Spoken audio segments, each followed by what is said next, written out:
dari hasil laboratorium forensik yang dimiliki penyidik, itu kan pasti menguntungkan pelapor, menguntungkan Pak Jokowi. Pasti itu menguntungkan Pak Jokowi karena hak keluarnya sudah identik.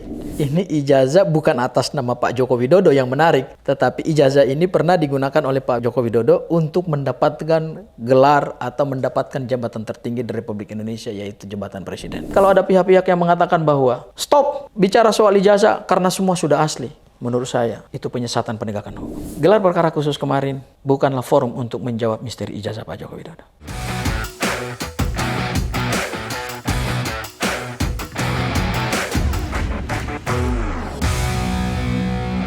Kembali bersama saya di Abraham Samad Speak Up.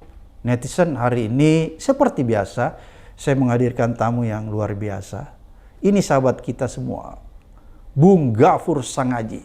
Assalamualaikum. Waalaikumsalam warahmatullahi wabarakatuh, Bang Abraham Samad. Netizen, Bung Ghafur Sangaji ini adalah pengacara Roy Suryo dan kawan-kawan. Saya panggil aja Bung Sangaji ya. Ya. Begitu lebih tepat siap, ya. Siap Bang Abraham. Bung Sangaji, kemarin kita lihat permintaan untuk melakukan gelar perkara khusus itu sudah diterima oleh pihak Polda dan dilaksanakan, bukan sekedar dilaksanakan. Betul. Dan saya tahu persis pada saat itu Bung Sangaji hadir tuh. Iya, betul. Ya, mewakili beberapa klien. Ada yang klien di klaster pertama, ada klien yang di klaster kedua. Ya, sehingga waktu gelarnya juga berbeda kan. Ya, betul. Bisa nggak Bung Ghafur menceritakan kepada kita ya situasi yang terjadi di dalam, polemik yang terjadi di dalam. Karena kalau kita lihat kan seolah-olah nih kalau kita tangkap pemberitaan di media bahwa dengan dilaksanakannya gelar perkara khusus, maka katanya itu sudah meyakinkan publik bahwa ijazah Pak Jokowi itu asli. Oleh karena itu sebagai orang yang hadir di gelar perkara khusus itu, Bung Ghafur bisa memberikan kita insight atau apa yang terjadi di dalam. Karena dari banyak pemerintahan banyak juga polemik, ada macam-macam nih. Bisa nggak Bung Ghafur menjelaskan? Memang Bang Abraham Samad izin, gelar perkara khusus untuk ijazah Pak Joko Widodo ini memang gelar perkara khusus yang menyita perhatian seluruh bangsa Indonesia ya. Karena jangan dulu Bung Ghafur, itu memang dimintakan oleh Bung Ghafur ya? Ya, memang kami yang mohonkan dari tim kuasa hukum. Mohonkan karena berdasarkan Perkapolri nomor 6 2019 tentang penyidikan di pasal 31 dan pasal 33 di Perkapolri itu kan diatur gelar perkara itu kan ada dua kan, Bang Abraham ya izin, yaitu gelar perkara yang sifatnya umum. Umum itu berarti hanya melibatkan internal penyidik, ya, dan atasan penyidik itu biasanya yang berhubungan untuk penetapan tersangka atau pada saat penyelidikan naik ke tahap penyidikan. Saya pikir Bang Abraham Samad lebih memahami lah pada saat melakukan itu di KPK ya, Bang Abraham Samad. Dan yang kedua ada namanya gelar perkara khusus. Nah, gelar perkara khusus ini bisa dimintakan karena dua hal. Yang pertama adalah pihak yang berkepentingan, yaitu kuasa hukum atau tersangkanya, atau kedua memang perkara tersebut mendapatkan perhatian publik yang cukup luas gitu. Dan dua syarat itu menurut saya terpenuhi gitu. Makanya kemudian penyidik memfasilitasi untuk melakukan gelar perkara khusus. Nah, gelar perkara khusus ini adalah forum yang berbeda dengan gelar perkara umum. Karena kalau gelar perkara umum kan hanya melibatkan internal penyidik ya. Sementara yang gelar perkara khusus ini bukan hanya melibatkan penyidik, kemudian atasan penyidik atau pengawas penyidik, tetapi juga melibatkan pihak eksternal. Nah, dan melibatkan pihak yang berkepentingan, yaitu termasuk tersangka dan kuasa hukumnya gitu, Bang.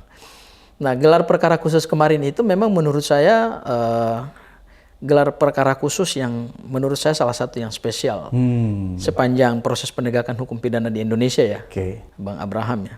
Karena ini ijazah bukan ijazah sembarangan gitu. Ini ijazah bukan atas nama Pak Joko Widodo yang menarik, tetapi ijazah ini pernah digunakan oleh Pak Joko Widodo untuk mendapatkan gelar atau mendapatkan jabatan tertinggi di Republik Indonesia, yaitu jabatan presiden. 2 periode. 2 periode. Ya, dan disitulah nilai guna sejarahnya gitu. Disitulah nilai perhatian publiknya gitu. Nah, di gelar perkara khusus kemarin sebetulnya banyak pihak eksternal juga yang diundang.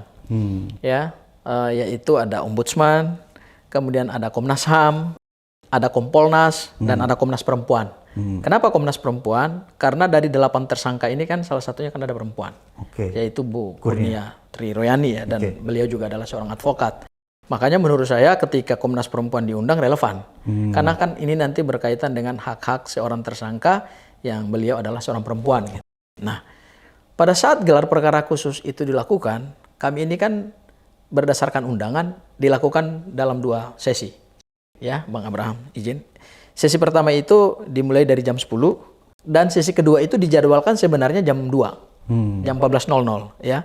Sesi pertama itu untuk klaster 1, yaitu ada 5 tersangka, Pak Egy Sujana, Bang Damai Hari Lubis, Bang Rustam Effendi, kemudian Bang Rizal Fadila dan Bu Kurnia. Ini untuk 5 tersangka di klaster pertama.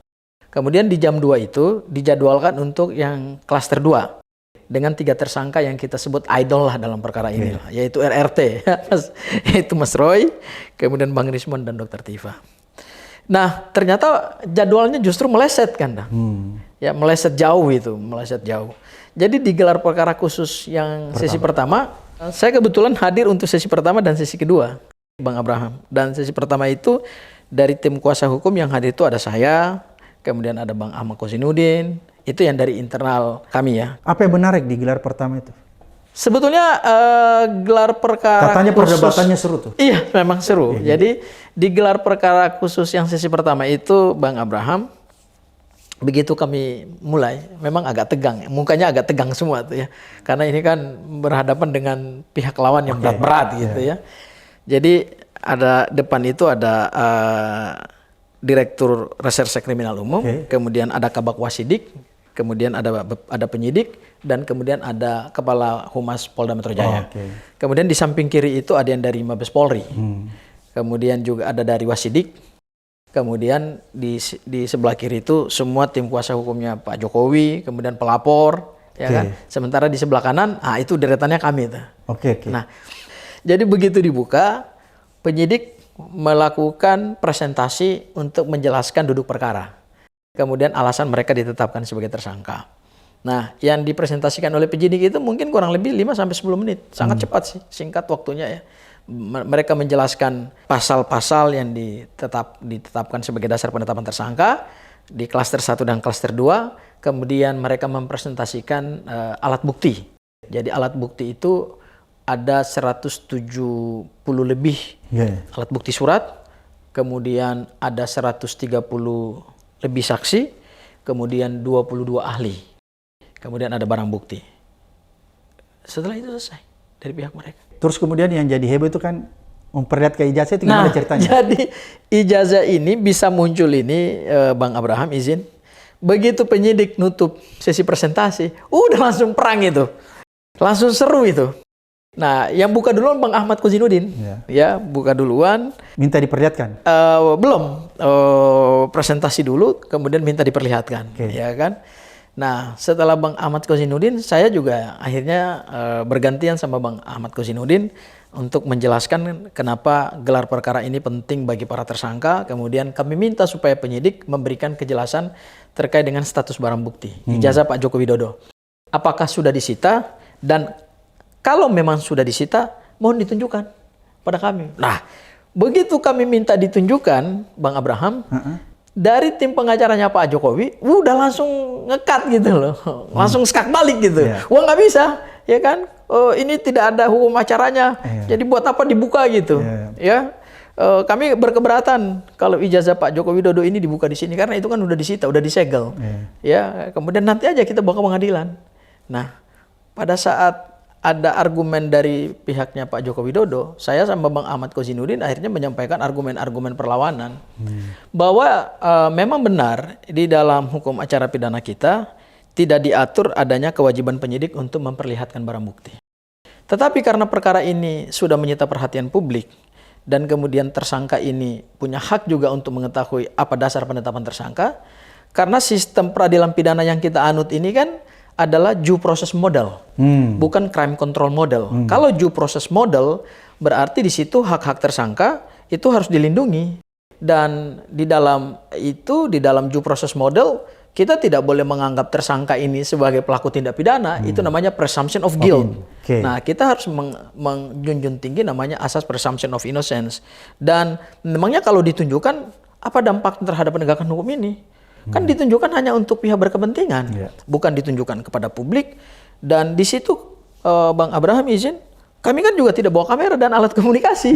Jadi buat apa takut gitu loh. Ya kan saya menyampaikan seperti itu. Saya bilang, kenapa sih takut banget selembar ijazah doang mau tunjukkan dalam ruangan ini, memang dampaknya apa? Apakah akan terjadi kehebohan apa di ruangan ini? Toh kan ditunjukkan hanya untuk pihak-pihak terbatas. Dan kami di sini tidak membawa alat komunikasi apapun untuk merekam, memotret gitu kan. Kami hanya ingin melihat apakah ijazah ini memang benar-benar sudah disita apa belum. Dan kalau sudah disita, ya ditunjukkan kan nggak apa-apa. Nah, dari argumentasi itu, Bang Abraham, kemudian kami quote and quote diberikan dukungan argumentasi oleh pihak ombudsman.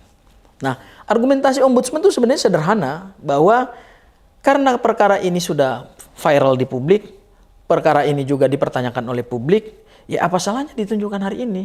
Supaya semua pihak hari ini bisa mendapatkan satu kepastian hukum bahwa ijazah Pak Joko Widodo yang selama ini diributkan, yang selama ini bergejolak di publik, ini kan bukan ijazah orang sembarangan, ini kan ijazah Presiden Republik Indonesia dan akan tercatat dalam sejarah gitu loh kan. Ya sudah dibuka aja. Nah, disitulah saya melihat ada terobosan yang dilakukan oleh Direktur Reserse Kriminal Umum Polda Metro Jaya. Beliau dengan diskresinya langsung kemudian melerai kedua belah pihak. Jadi di sesi pertama itu perdebatannya sengit. Ini boleh dibuka nggak? Mau nggak dibuka? Kami bilang harus dibuka karena ini hak tersangka. Mereka bilang nggak bisa karena ini nanti dibuka aja di pengadilan. Debat seru ya? Wah, debat seru. Akhirnya nggak ada habisnya itu. Jadi akhirnya kita tidak masuk ke pokok substansi terkait dengan analisa-analisa yuridis. Hanya berdebat seputaran boleh nggak dibuka? Boleh menurut kami. Menurut mereka jangan karena ini bukan forumnya. Nanti di pengadilan saja dibuka. Tapi akhirnya dibuka. Akhirnya Direktur Reserse Kriminal Umum mengambil satu langkah yang cukup progresif menurut saya untuk membuka ijazah ini. Tapi kemudian beliau meminta izin dari kedua belah pihak. Udah gini aja. Daripada kedua belah pihak ini berdebat terus, ini kata Pak Direkturnya ya. Ya sudah. Gimana? Kalau saya buka aja deh. Mau nggak? Ya tentu kami senang dong, ya kan.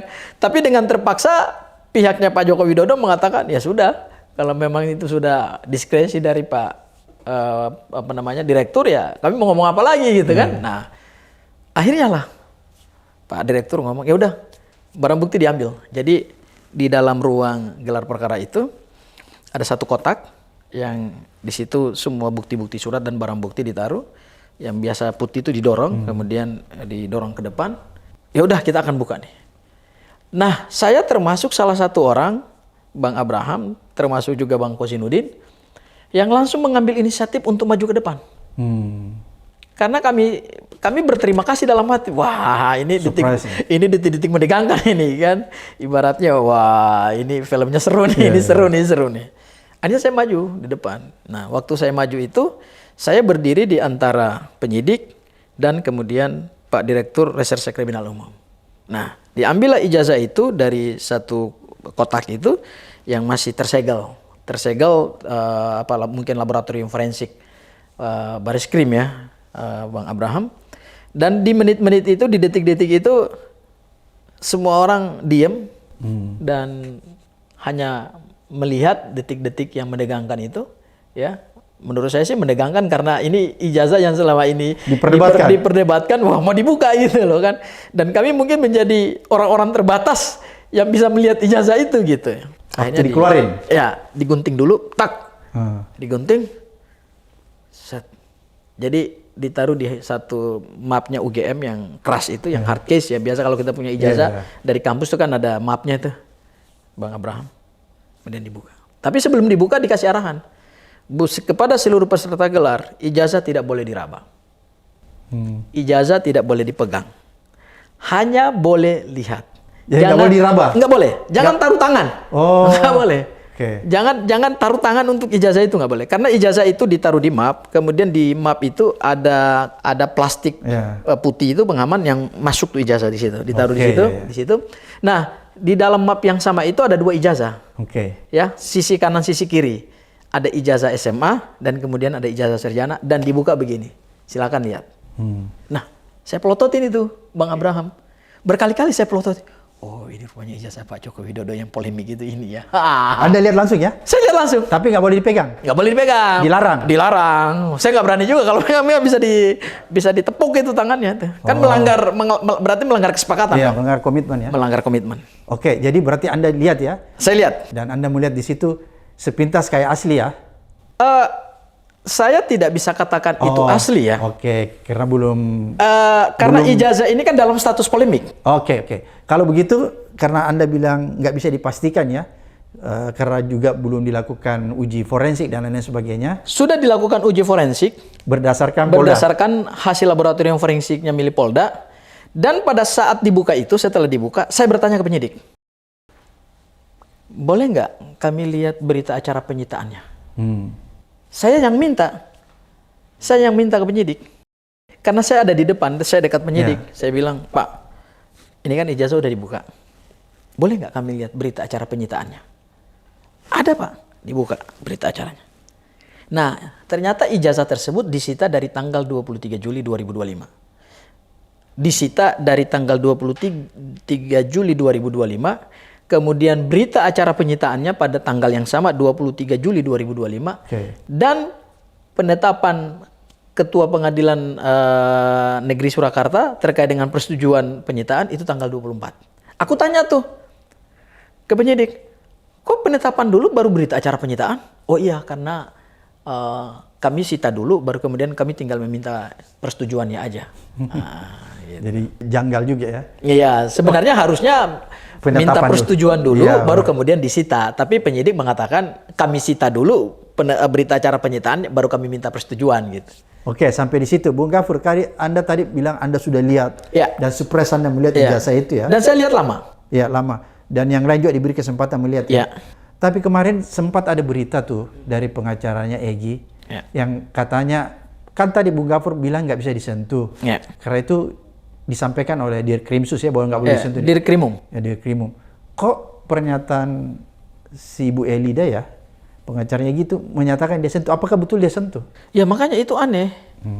Menurut saya justru... Terus katanya dia sentuh dan dia meyakini itu asli. Iya, bahkan ada lagi yang saya dengar juga ya pernyataannya. Jarinya nyelonong itu. Iya.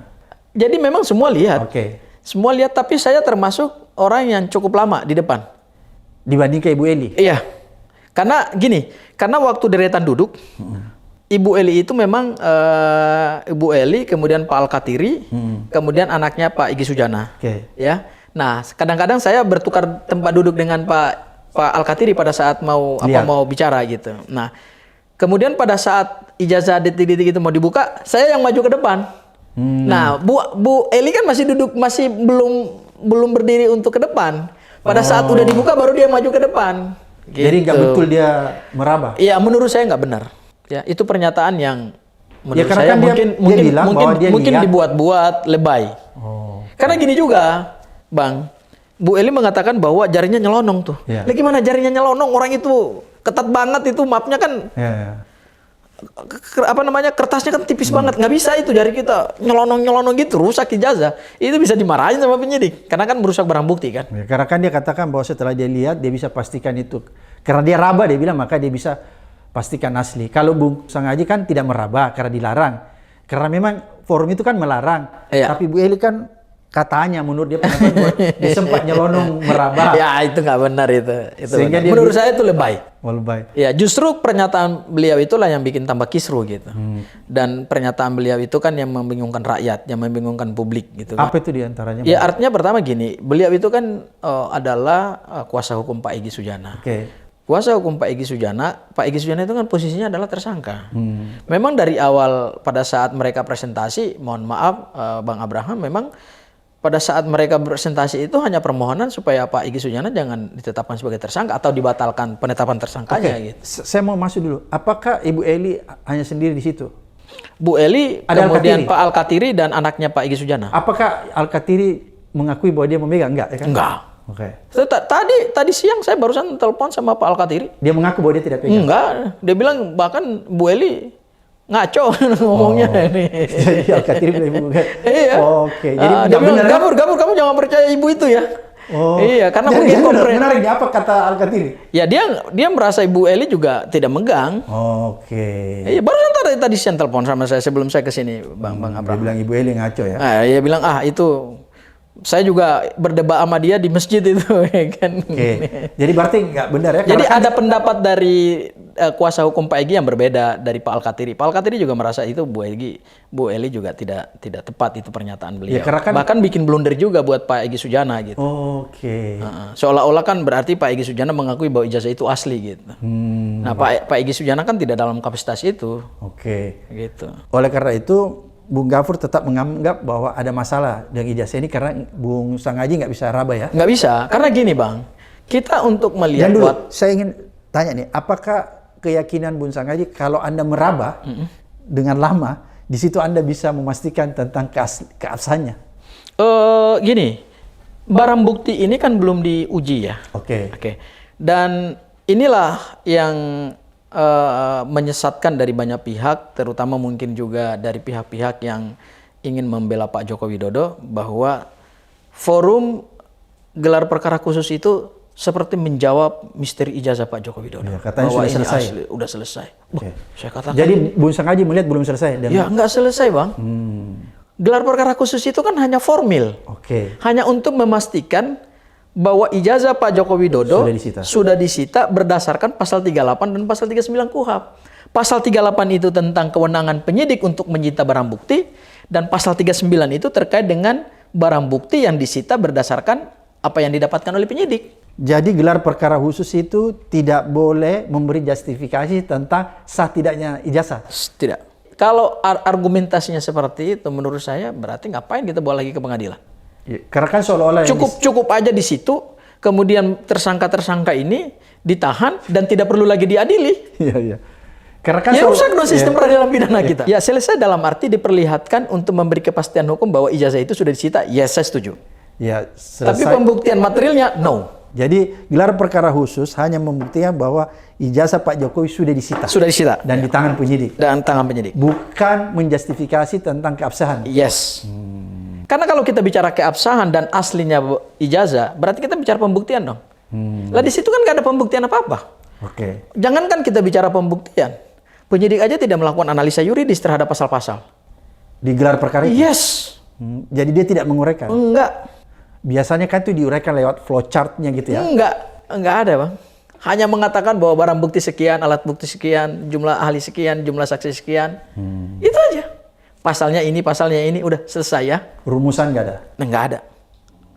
Bahkan justru saya melihat bahwa seharusnya forum gelar perkara khusus itu penyidik memberikan analisa yuridis yang lebih berbobot gitu. Bahwa kenapa kami tetapkan kalian sebagai tersangka berdasarkan pasal ini, unsurnya ini, barang bukti yang kami dapatkan ini. Ya supaya mereka tahu. Ya kan? Mungkin tidak perlu sedalam uraian surat dakwaan jaksa penuntut umum ya. Tapi paling tidak garis besarnya. Garis besarnya itu juga tidak dilakukan oleh penyidik. Tentang peristiwa pidananya? Enggak. Peristiwa pidananya enggak? Jadi kami itu berdebat. Kami menghadiri gelar perkara khusus itu dari jam 10 pagi sampai jam 4 sore itu. Hanya ujungnya itu untuk memastikan bahwa ijazah dibuka. Bung Sangaji, apalah yang janggal menurut Anda di gelar perkara khusus berkaitan dengan ijazah itu? Ijazah itu kan ada dua yang diperlihatkan. Ijazah SMA dan ijazah sarjana. Ya. Di ijazah SMA, foto Pak Jokowi kan rambutnya agak panjang ya, agak panjang. Dan memang kalau lihat dari raut mukanya Pak Joko Widodo, ya memang itu benar seperti Pak Joko Widodo karena raut mukanya sama. Gitu. Tapi begitu kita lihat bandingkan dengan ijazah S1, di situ memang ada hal yang menurut saya inilah tantangan kita ke depan untuk membuktikan ini gitu ya. Yaitu foto Pak Joko Widodo agak berbeda. Ya. Beliau berkacamata. Ya. Kemudian foto itu rasa-rasanya ya memang usianya masih jauh lebih bersih, muda gitu ya. Kalau ijazah SMA sudah agak kusam ya. Tapi ini penilaian subjektif Bung Sangaji. Ini penilaian subjektif saya gitu ya. Saya tidak bisa mengatakan bahwa ini kemudian asli atau palsu, enggak. Berdasarkan fakta yang saya dapatkan. Dan Anda lihat langsung, dan saya lihat langsung, dan saya lihat langsung bahwa memang kalau dibandingkan dengan foto SMA, itu foto SMA usianya memang kelihatannya sudah mulai menguning, fotonya mulai menguning, kemudian kertasnya juga udah mulai menguning, tapi sarjana, karena begini, kan ada rentan waktu dari SMA ke sarjana. Betul. Kan nggak jauh itu, sekitar mungkin 5 atau 6 tahun. 7 tahun lah kalau ya 7 tahun lah gitu kan. Kan dia masuk SMA tahun 80 ya. S1 kan tahun 80. Lulus tahun 85. Cepat ya berarti. Ya kan cuma 5 tahun kan. Ya, padahal eksak ya. Eksak. Biasanya zaman-zaman dulu tuh kalau eksak lama. Kalau kata Bang Rismon, kalau kemudian kita bandingkan dengan IPK yang dia dapatkan, kan IPK-nya kan cuma 2. 2 lebih. Sepertinya agak cepat juga tuh untuk dalam 5 tahun mendapatkan gelar sarjana gitu dengan IPK 2, sekian gitu. Karena kalau 3 boleh ya? Kalau 3 boleh. Karena gini, saya punya pengalaman juga kan, Dan. Waktu saya kuliah di UI, IPK saya kan lulus sarjana kan 3,25. Itu saya dapatnya juga 5 tahun. Oke. Iya kan? Tapi kalau ada mahasiswa eksak, kemudian 2, sekian selesai di 5 tahun, ya berarti dia super juga gitu loh. Super dalam arti ya dia cepat juga gitu. Padahal kan sebenarnya itu Bung Sangayu waktu kuliah jadi aktivis kan? Ya tapi kan kita bukan karena aktivisnya kan, kita karena berdasarkan mata kuliah selesai. Biasa orang bilang orang lama karena dia jadi aktivis. Siapa tahu Pak Jokowi tidak jadi aktivis jadi dia cepat. Kan biasa orang bilang karena rata-rata aktivis itu lama walaupun tinggi. Tapi kan untuk mengambil mata kuliah kan ada syarat IPK-nya.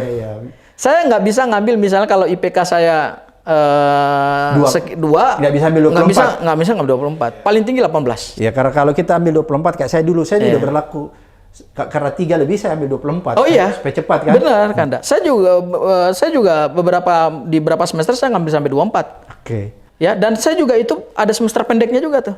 Ya, tapi lulusnya harus 5 tahun. Ya, padahal sebenarnya kalau ada semester pendek bisa lulus lebih cepat. Ya, cuman karena mata kuliah itu kan saya nggak tahu di Fakultas Kehutanan ya, tapi kalau kayak di Fakultas Hukum kan ada mata kuliah prasyarat. Kalau kita mau ngambil mata kuliah ini dulu harus lulus gitu. Jadi itulah yang membuat Bung Sangaji menganggap ada kejanggalan. Ada kejanggalan ya. Oleh karena ada kejanggalan, kemarin saya lihat Bung Sangaji mengajukan permohonan. Permohonan apa itu? Laboratorium forensik pembanding yang sifatnya independen. Kenapa harus pembanding? Nah, karena gini, pada saat gelar perkara khusus itu, mereka mengatakan bahwa ijazah Pak Joko Widodo itu sudah diuji laboratorium forensik. Hasilnya identik. Nah, saya bertanya kepada penyidik. Identik ya? Identik. Bukan otentik? Bukan. Identik. Saya tanya kepada penyidik. Identik dengan punya siapa ya, Pak? Kan harus identik dengan punya. Kan identik itu kan berarti mirip sama. Identik dengan 6 ijazah lain. Nah, ternyata identik dengan 13 ijazah pembanding. Saya tanya penyidik, 13 ijazah pembanding itu punya siapa ya, Pak ya? Mereka nggak mau sampaikan. Dan dalam perdebatan itu, saya mengutip beberapa pasal di dalam Perkap Polri nomor 10 tahun 2009 terkait dengan penggunaan laboratorium forensik. Yaitu di bagian 3, yaitu pembuktian dokumen, surat atau mata uang. Di pasal 79, pasal 80 dan pasal 81. Apa itu? Yaitu terhadap suatu dokumen yang diduga palsu, sama seperti mata uang yang diduga palsu, maka untuk memastikan ini asli atau palsu, harus dilakukan uji laboratorium forensik untuk menentukan ini asli atau palsu berdasarkan dokumen pembanding. Nah, saya melihat aturannya adalah dokumen pembanding itu kan harus mendapatkan otentikasi. Nah, saya tanya kepada penyidik, ada nggak sih otentikasi terhadap 13 ijazah pembanding yang dikeluarkan UGM? Mereka bilang, ya pasti ada. Loh, kami minta kepastian dong. Bisa nggak dijelaskan ke kami gitu? Nah, terus kemudian bisa nggak kami mengakses dan melihat 13 ijazah pembanding Pak Joko Widodo? 13 ijazah pembanding dari UGM yang dijadikan sebagai dasar uji laboratorium forensik terhadap ijazah Pak Joko Widodo. Mereka nggak mau buka. Alasannya harus minta izin dulu daripada yang punya. Sebenarnya penyidik itu kan nggak perlu minta izin dari yang punya. Kenapa? Karena barang bukti itu kan di kekuasaan dia gitu. Jadi menurut saya terhadap argumentasi yang juga dibangun oleh tim kuasa hukum Pak Jokowi, menurut saya itu argumentasi yang tidak berdasar gitu. Bahwa terhadap barang bukti 13 ijazah pembanding ini harus mintakan dulu izin dari pemilik ijazah gitu. Kan nggak perlu orang ijazahnya kewenangannya dia kok. Itu kewenangan absolut penyidik. Kan dia kapan saja bisa buka, kan bisa. Orang ijazah Pak Joko Widodo aja bisa dibuka kok. Nah, ternyata itu mereka nggak mau buka. Nah, atas dasar masih ada ketimpangan. Ada ketimpangan itu, maka menurut kami dorong supaya ke depan dalam rangka untuk memberikan pembuktian yang berimbang. Dalam perkara ini, maka perlu ada laboratorium forensik pembanding sehingga kita mendapatkan second opinion. Ya, second opinion dari ahli yang lain, sehingga nanti pada saat perkara ini, kalaupun dibawa ke proses persidangan, ya tidak akan menegasikan atau menghilangkan atau mengurangi apa yang dimiliki oleh Polri. Tetap itu. Nanti dua-duanya tinggal kita uji di pengadilan. Di pengadilan. Nah, hakim tinggal kemudian akan menilai mana yang lebih masuk akal dan mana yang benar gitu. Disitulah akan menjadi masukan bagi hakim. Jadi pengajuan tes laboratorium forensik pembanding bukan tujuannya untuk mengeliminir forensik Polri ya, bukan? Tidak. Hanya sebagai pembanding. Ya, hanya sebagai pembanding. Jadi itu kami usulkan supaya barang bukti ini bisa diperiksa juga oleh ahli-ahli yang lain. Nah, kalau kita bicara dasar hukum, maaf Bang Abraham, memang di dalam KUHP kalau kita bolak-balik pasal-pasal dalam KUHP itu memang nggak diatur bahwa terhadap hasil laboratorium forensik yang dimiliki Polri itu tidak bisa dimintakan pembandingnya gitu, ya kan? Tetapi kita harus ingat juga bahwa ada juga hak-hak tersangka. Karena ini kan mereka ini tersangka. Nah, salah satu hak tersangka yang diatur dalam pasal 65 KUHP, tersangka mempunyai hak untuk mengajukan ahli yang menguntungkan. Ahli yang menguntungkan. Nah, dalam konteks ahli yang menguntungkan itu bisa diterjemahkan. Yes, bisa kemudian diterjemahkan bahwa ahli ini kemudian memeriksa ijazah Pak Joko Widodo. Kemudian membandingkan dengan 13 ijazah pembanding dengan ilmu pengetahuan yang mereka punya, ya, crime investigation. Kemudian setelah itu akan keluar hasilnya. Ya, nah pada saat keluar hasilnya itu bisa dua kemungkinan. Bisa hasilnya sama dengan yang sudah dilakukan oleh Puslapfor Polri, atau bisa juga hasilnya berbeda. Jadi tidak harus nanti hasilnya, tidak perlu ada khawatir bahwa nanti hasilnya berbeda gitu. Menurut saya nggak juga. Jangan sampai sama. Jangan sampai sama. Jadi gitu. Semakin menguatkan. Iya, artinya makanya gini, kami memohonkan supaya setidak-tidaknya ada dua lembaga laboratorium forensik independen yang bisa dilibatkan, yaitu punya Universitas Indonesia dan punya BRIN. Ya kan? Kalau satu doang nanti kan dianggap kurang fair gitu. Kalau ada dua, nanti kita lihat hasilnya. Kalau dua ini kemudian ada satu yang menguatkan penyidik, satu tidak menguatkan penyidik, ya udah tinggal dibawa aja ke pengadilan.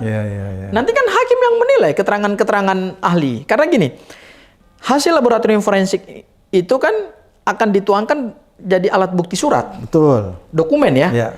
Kemudian dari alat bukti surat ini, begitu dimintai keterangan dari ahli kan jadi alat bukti keterangan ahli lagi. Jadi ada dua alat bukti di situ tuh, berupa alat bukti surat dan keterangan ahli. Nah kan menarik kalau kemudian ada second opinion dari ahli-ahli yang lain. Kenapa kami ingin mendorong itu? Bukan berarti kami tidak percaya oleh laboratorium forensiknya Polda Metro Jaya atau punya Bareskrim. Bukan kami tidak percaya atau bukan kami ragukan, tidak. Tetapi karena perkara ini sudah menjadi perkara nasional, perhatian publik yang luas, menurut saya ini harus lebih transparan karena perkara ini kan akan dicatat dalam sejarah Indonesia gitu. Itu intinya. Itu intinya. Perkara ini kan, mohon maaf ya, ini perkara yang akan dikenang di dalam perjalanan sejarah bangsa Indonesia. Oleh karena itu semua aspirasi harus ditampung. Karena kan penyidik dari hasil laboratorium forensik yang dimiliki penyidik itu kan pasti menguntungkan pelapor, menguntungkan Pak Jokowi. Pasti itu menguntungkan Pak Jokowi karena hak keluarnya sudah identik. Nah, di mana tersangka bisa mencari hal yang menguntungkan beliau, ya pembanding dong. Kalau pembandingnya memperkuat puslapor, ya is okay. Yang penting fair gitu. Jadi Karena yang kita ingin cari kan adalah fairness-nya. Membuktikan bahwa puslapor ini betul, ya kami terima, juga. Ya kami terima, berarti fair. Tapi setidaknya jangan 1, 2 minimal. Minimal 2. Kami mendorong 2, BRIN dengan UI. Bung Gafur Sangaji, apa yang menjadi catatan kita dari hasil gelar perkara khusus dan pengajuan tes laboratorium forensik pembanding? Ya, yang menjadi catatan kita adalah dalam konteks penegakan hukum pidana, tidak selalu hasil yang kita dapatkan dari laboratorium forensik milik Polri itu absolut benar. Tidak selalu. Kita punya satu peristiwa yang cukup fenomenal ya dalam peristiwa pidana ya, yaitu mengungkap sebab matinya Brigadir Joshua. Pada tanggal 12 Juli tahun 2022, Kapolres Jakarta Selatan mempresentasikan hasil laboratorium kedokteran forensik Rumah Sakit Polri, Kramat Jati. Hasilnya adalah tembak-menembak. Yang didapatkan pada saat uji laboratorium kedokteran forensik Polri, ada 7 peluru masuk dan 7 peluru keluar, ya. Kemudian ada 1 yang bersarang di dada. Disimpulkan saat itu adalah tembak-menembak. Itu resmi dari laboratorium kedokteran forensiknya Polri. Karena ribut, ya kan? Yeah. Yang pengacaranya Pak Brigadir Joshua itu kemudian mendorong supaya dilakukan uji laboratorium forensik independen. Ya kan? Dan ada tekanan media, ada permintaan publik karena ada kejanggalan di situ. Nah, terhadap kejanggalan itu kemudian Polri mengambil langkah, yaitu melakukan ekshumasi ulang dan melakukan uji laboratorium kedokteran forensik independen. Hasilnya kan kita tahu. Beda. Ternyata bukan tembak-menembak. Waktu di pembunuhan. Pembanding itu di mana dilakukan? Itu melibatkan ada dokter-dokter forensik dari UI. Ya kan? Jadi itu ada perkumpulan yang independen yang kemudian melakukan otopsi ulang terhadap mayat Brigadir Joshua. Kemudian hasilnya 180 berbeda atau 360 berbeda dengan punya Polri. Yang sebelumnya mereka klaim adalah tembak-menembak. Jadi hasil autopsi pembanding itu hasilnya berbeda ya? Berbeda. Dan terhadap perkara Joshua Huta Barat itu kan kita tahu. Karena itu melibatkan petinggi Polri, akhirnya kan ternyata kebongkar semuanya. Ternyata ada yang terlibat obstruction of justice. Ternyata ada kong-kali-kong antar perwira dengan perwira.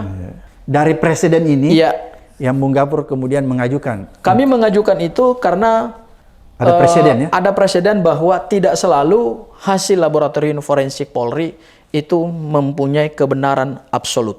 Tidak selalu.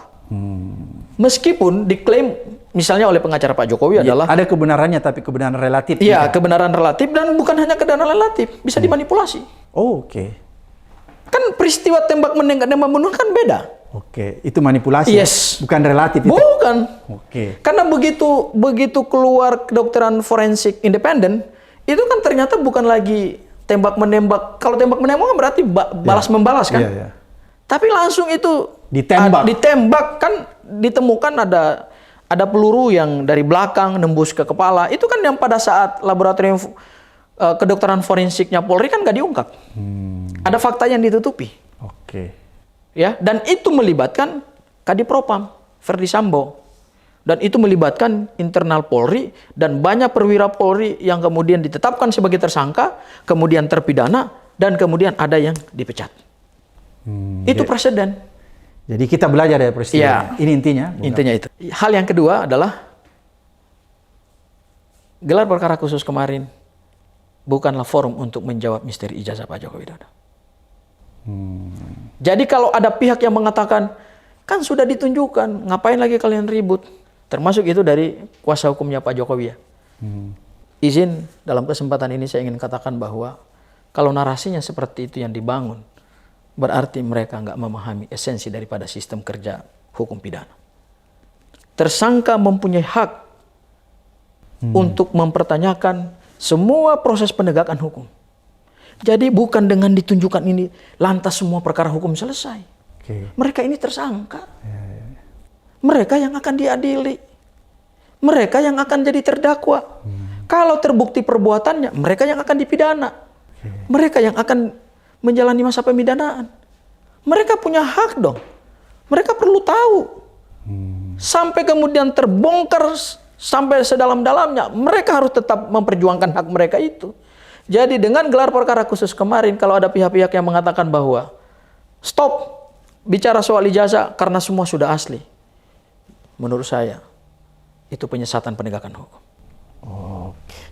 Luar biasa, Bu Makasih. Sakaji. Mudah-mudahan ini mengedukasi semua orang ya, mencerahkan sekaligus menuntun orang untuk bisa melihat sebuah kebenaran. Ya. Sampai ketemu di episode berikutnya di Abraham Samad.